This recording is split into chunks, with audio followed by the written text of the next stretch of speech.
नमस्कार दोस्तों, अभी आपने कर्नाटक के युद्ध को देखा था। मैं ये छोटे छोटे वीडियो 15 मिनट का इसलिए आपके लिए कर रहा हूँ कि एक बार में हो नहीं पाता और आप सबको लगेगा कि काफ़ी लेंथी हो गया। कुछ बच्चे हैं 10 मिनट से ज़्यादा किसी का सुनते ही नहीं, है ना। यहाँ पे भी कुछ हैं, तो आप लोग ध्यान दें।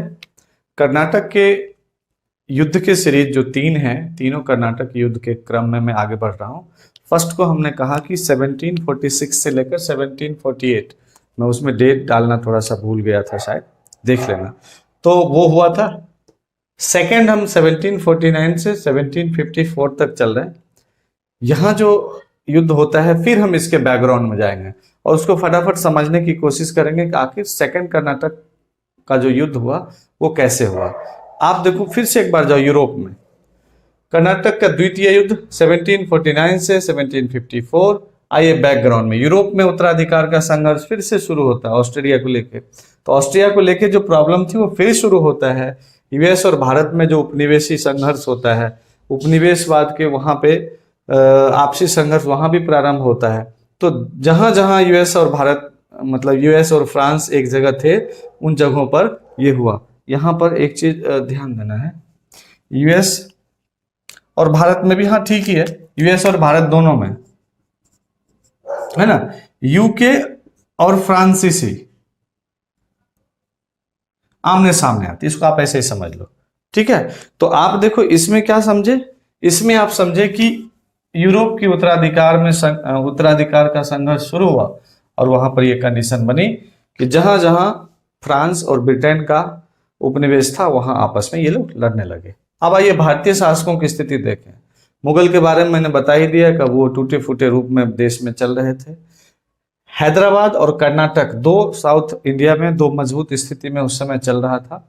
बट कहा जाता है कि इन सब के पास भी कहीं ना कहीं सत्ता संघर्ष एक चल रहा था। उसको मैं शॉर्ट में लेके चल रहा हूं क्योंकि खानदानी विरासत इन लोगों की बड़ी लंबी चौड़ी है और कुछ ऐसा वहां से आना नहीं है।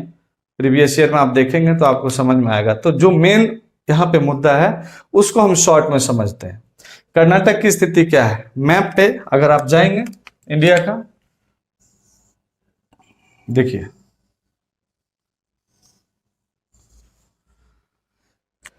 दो जगहों पे चलते हैं। ये एरिया कर्नाटक, ठीक है, और ये एरिया हैदराबाद। इन दोनों जगहों में सत्ता संघर्ष को लेकर के क्या चल रहा था, आप उसको समझिए। कर्नाटक की स्थिति यह है कि सत्ता पक्ष में यहां पर अनवरुद्दीन बैठा हुआ है। अब अनवरुद्दीन किसका बेटा था या भतीजा था, उसके चक्कर में नहीं पड़ना। अनवरुद्दीन यहाँ पे सत्ता पक्ष में है, विपक्ष में चंदा साहब है। विपक्ष इसलिए कि ये भी चाह रहे हैं कि हम गद्दी पे बैठे, और ये भी चाह रहे हैं जिसमें अनवरुद्दीन कहीं ना कहीं फाइनली अपनी सत्ता लिए हुए है। चंदा साहब विपक्ष में, जो चाहेंगे कि इसको किस तरह से गद्दी से हटाया जाए। हैदराबाद की स्थिति क्या है, तो आप कर्नाटक में ये सीन समझिए। कर्नाटक को लेकर हैदराबाद की स्थिति क्या है, हैदराबाद की स्थिति है सत्ता पक्ष में यहाँ नासिर जंग बैठे हुए हैं, विरोधी में मुजफ्फर जंग है, और एक व्यक्ति न्यूट्रल है, उसका नाम है सलावत जंग। ये कहता है कि बहुत ज्यादा टेंशन नहीं लेना, पहले लड़ो भिड़ो, बाद में देखते हैं क्या होता है। इन दोनों के बीच लगातार चलता रहता है आपसी संघर्ष। अब इसमें ब्रिटेन और फ्रांस का क्या रोल है, तो आप देखो यहाँ पे जितने भी ये रेड कलर हैं, सत्ता पक्ष को लेकर के अंग्रेजों को लिया मैंने, अनवरुद्दीन के साथ ई इंग्लिश अंग्रेज, और हैदराबाद में ई इंग्लिश अंग्रेज किसके साथ ना, तो समझिए। तो अब हम कर्नाटक और हैदराबाद की दोनों स्थिति पे चर्चा चला रहे थे। एक सत्ता पक्ष जो कुर्सी पे बैठ गया है, विपक्ष जो चाह रहा है कि हमें बैठना चाहिए था। हैदराबाद में भी सत्ता पक्ष में नासिर जंग जो कि बैठ चुका है, विरोध में है मुजफ्फर जंग जो चाह रहा है कि हमें मिलना चाहिए था, और एक न्यूट्रल व्यक्ति है सलावत जंग। देखिए अब इन कंडीशंस में हमने ई जहां पे लिया है वह अंग्रेज है, इंग्लिशमैन। अनवर उद्दीन के साथ अंग्रेज है, यानी सत्ता पक्ष के साथ कौन हुआ, अंग्रेज। सत्ता पक्ष के साथ दोनों जगह कर्नाटक और हैदराबाद में, यानी कि जो कुर्सी पे बैठा हुआ है उसका साथ देने के लिए कौन हाँ भरा है, अंग्रेज, और साथ में खड़ा है भी। और ये इतने धोखेबाज लोग हैं कि कितना खड़ा होंगे, मुझे बड़ा मुश्किल लगता है इनका समझना। दूसरी तरफ देखिए चंदा साहब जो विपक्ष में जो लड़ना चाह रहे हैं अनवरुद्दीन से, उसका साथ कौन दे रहा है, फ्रांसीसी डुप्ले। यहाँ पर मुजफ्फर जंग जो नसीर जंग से लड़ना चाह रहा है, फ्रांसीसी डुप्ले वहां पर भी इसका साथ देने के लिए तैयार है। अब स्थिति देखो, कर्नाटक को पहले समझते हैं। कर्नाटक में क्या होता है, चंदा साहब डुप्ले के साथ मिलकर के क्या करते हैं, अनवरुद्दीन पर हमला कर देते हैं और वो ये कहना चाहते हैं कि भाई हमें ये कुर्सी चाहिए।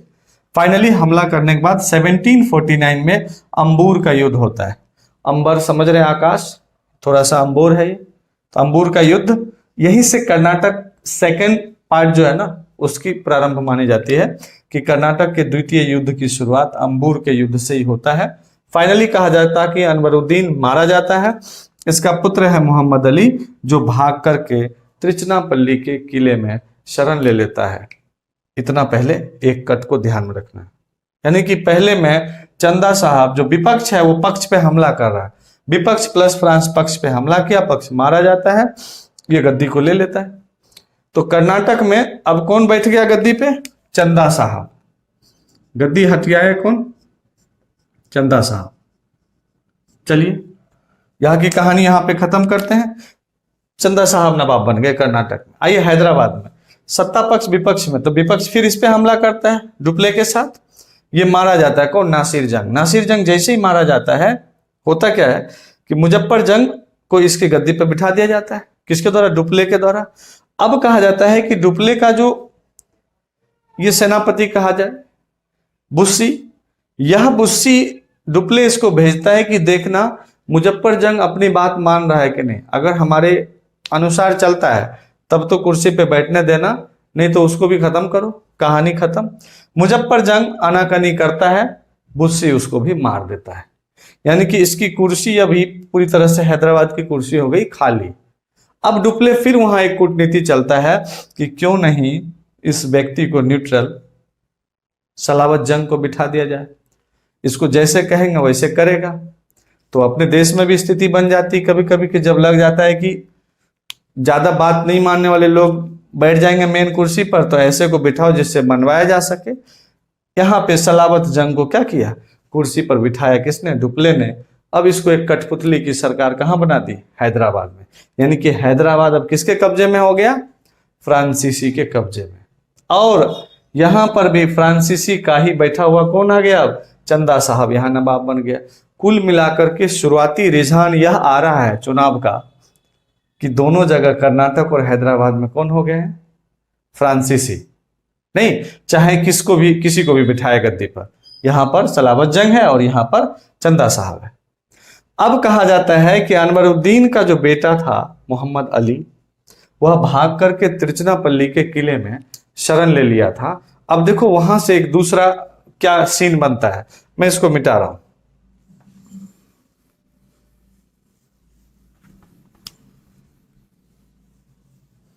आप यूं समझो कि ये कर्नाटक का एरिया है, कर्नाटक में आपको बता दूं कि यहां पर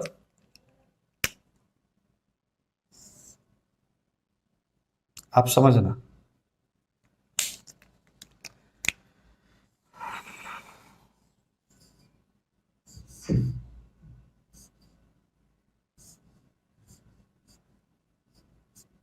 ये अर्काट का किला है। कौन सा किला है, अर्काट।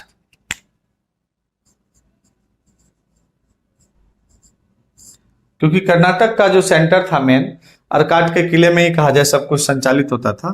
तो अर्काट का जो किला है कर्नाटक में हो गया, और दूसरा है त्रिचनापल्ली का किला, इसको हम थोड़ा अलग मान लेते हैं, इधर कर लेते हैं।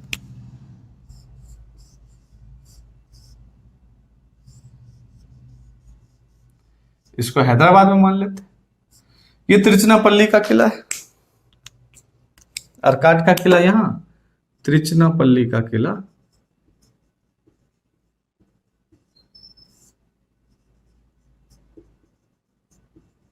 यहां।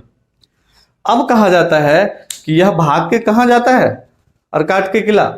तो अर्काट के किला आप देखना, त्रिचनापल्ली के किले में कौन जाके छुप जाता है, त्रिचनापल्ली के किला में जाकर के मोहम्मद अली छुप जाता है। तो आप देखो यहां मोहम्मद अली बैठा हुआ है, चलिए ठीक है, कोई बात नहीं।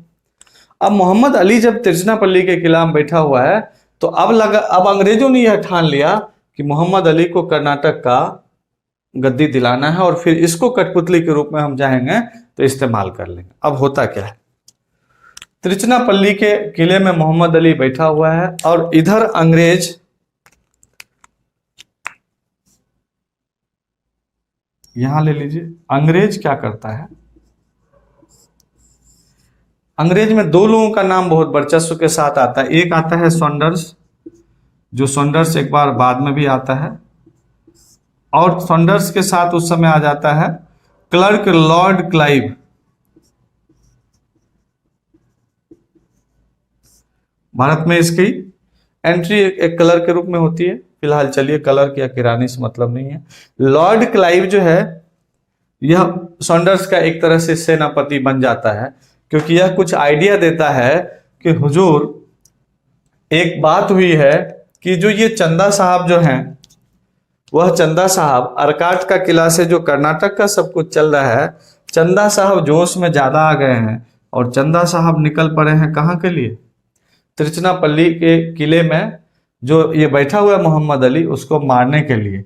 तो चंदा साहब तो यहां को चल पड़े अपनी सेना के साथ।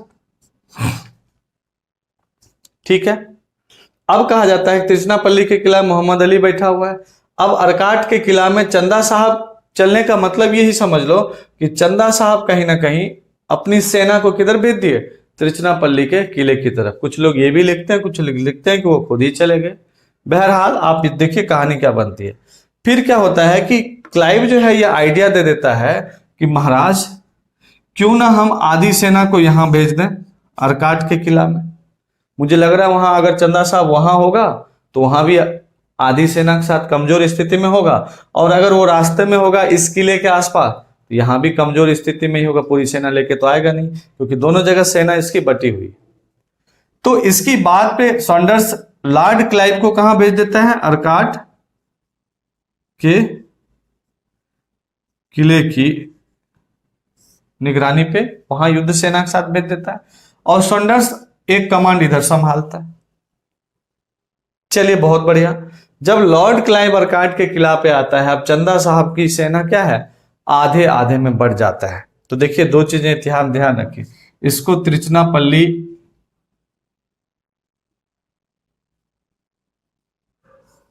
का घेरा कहा जाता है इतिहास में, रिंग ऑफ तिरुचिरापल्ली, और इसको क्या कहा जाता है, अरकाट का घेरा। तो इन दोनों को ध्यान रखना है, यही जो घेरा गया है इसकी तरफ से। अब कहा जाता है कि डुप्ले जितना साथ इसको मिलना चाहिए था, यहां पे डुप्ले की सेना भी दो टुकड़ों में बढ़ जाती है। कहा जाता है कि चंदा साहब इस जगह का नेतृत्व करने में लगते हैं। उधर तिरुचिरापल्ली में डुप्ले की सेना की हार होती है, इधर चंदा साहब कम सेना के साथ यहां पकड़ में आते हैं, उनका पराजय होता है, युद्ध स्थल पे ही कहा जाता है कि मारे जाते हैं। कुछ लोग लिखते हैं कि बाद में जाके। कुल मिलाकर के चंदा साहब क्या हुआ, गए चंदा लेने, और यहां पर डुप्ले की भी हार हुई कहीं ना कहीं इसकी चतुराई की वजह से क्लाइव के। अब फाइनली क्या हुआ, मोहम्मद अली अब कहां का शासक बन जाएगा, मोहम्मद अली को कर्नाटक के अरकाट का किला दे दिया गया। यानी कि फाइनली मोहम्मद अली जीत जाता है और कर्नाटक के सेकेंड वॉर में, द्वितीय युद्ध में, मोहम्मद अली कर्नाटक का नवाब बनता है। किसके साथ, अंग्रेजों के साथ। तो कुल मिलाकर के देखा जाए तो सेकेंड जो कर्नाटक का युद्ध हुआ, finally E plus Mohammed Ali कहां आए, कर्नाटक में, और एफ प्लस क्या नाम था, सलावत जंग फाइनल में। तो एक जगह मजबूत स्थिति फ्रांसीसी बना लिया, दूसरी जगह मजबूत स्थिति कौन बना लिया, अंग्रेज बना लिया। कर्नाटक युद्ध का यही परिणाम होता है। इसको शॉर्ट में आपको समझना है। ये जो भी कहानी हुई, ये कहानी तो आपको कोई एग्जाम में ऐसा पूछा नहीं जाएगा, लेकिन आपको ये ध्यान रखना है कि सत्ता पक्ष कौन था, विपक्ष में कौन था, किसके किसके बीच संघर्ष हुई। अगर आपसे पूछ दिया जाए कि अनवरुद्दीन कहाँ का शासक था, नासिर जंग कहाँ का शासक बना, मुजफ्फर जंग कौन था, इस तरह के जो कुछ सवाल अगर आपसे ऐसे क्विज में होता है तो आप इसको इस स्ट्रक्चर जो मैंने इससे पहले भी अभी बताया प्रारंभ में, उसको ध्यान में रखेंगे, आराम से कर्नाटक का सेकेंड युद्ध भी आपको समझ में आ जाएगा। धन्यवाद।